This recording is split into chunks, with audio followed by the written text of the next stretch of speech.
I am Detective Kenda. This is not the America we see in the movies. This is the dark America.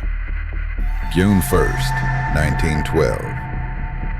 Villisca, a small quiet town in the state of Iowa, was preparing for an ordinary Sunday evening. Children's voices echoed through the narrow streets, and the smell of dinner rose from the houses. But this peaceful town would be shaken the next morning by one of the most horrific and mysterious massacres in American history. This is the story of the Villisca axe murders, the story of a cold, dark event in which 8 people were brutally murdered in one night, and whose perpetrator remains unknown more than 100 years later. It was the beginning of summer 1912. Villisca was a typical American town of that era. A few shops, a small church, a train station, and hundreds of people who knew each other. One of the most respected families in town, the Moores, were at home that night. Josiah Moore, 43 years old, a successful businessman. Sarah Moore, his wife, an active member of the church. Herman, Catherine, Boyd, and Paul, their 4 children. They were not alone in the house that night. Their daughter Catherine's friends, Ina and Lena Stillinger, were staying over as guests. A total of 8 people. They had returned home after the children's event at church that day. The lights went out around 9:45 p.m., and everyone went to sleep. The next morning, June 10th, neighbor Mary Peckham noticed that the Moore family had fallen into an unusual silence.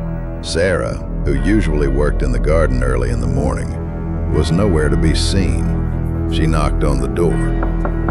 No answer. The door was locked.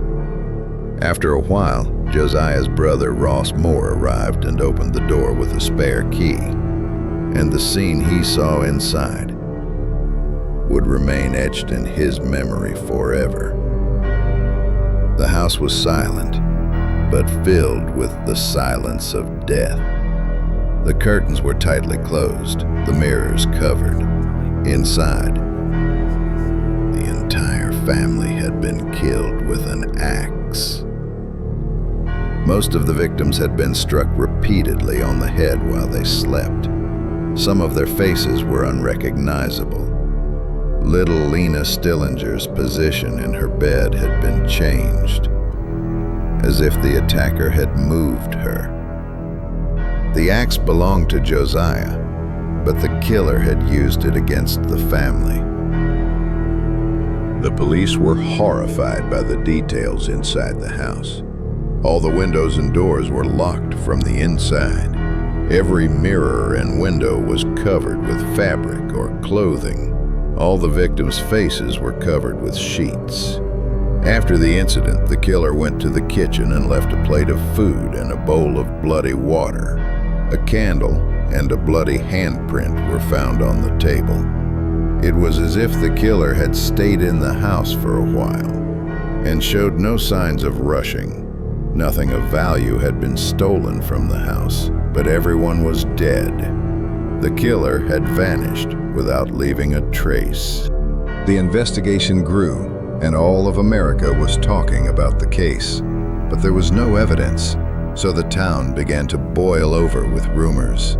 One Frank F. Jones, Josiah Moore's former business partner. Josiah had split from him and opened a rival store. There was commercial rivalry and hatred between them. It was alleged that Jones had hired a hitman to carry out the crime. 2. William Mansfield, a dangerous man known as the Broken Glass Killer. He had previously murdered his family using similar methods. Some evidence bore a suspicious resemblance to the Villisca murders. 3. George Kelly, an itinerant preacher. He was in Villisca that night. He was later accused of telling some people, "God told me to kill them." Kelly was arrested shortly after and even confessed, but it was revealed that the confession was coerced and he was released. The result? No one was convicted. the case was never officially solved. After that day, Villisca was never the same again. The house stood empty for years. No one wanted to live there. Newcomers moved out within days. The reason was always the same: footsteps at night, creaking doors, whispers. In the 2000s, paranormal investigators entered the house with equipment. They claimed to have recorded whispers such as "help me" and "get out."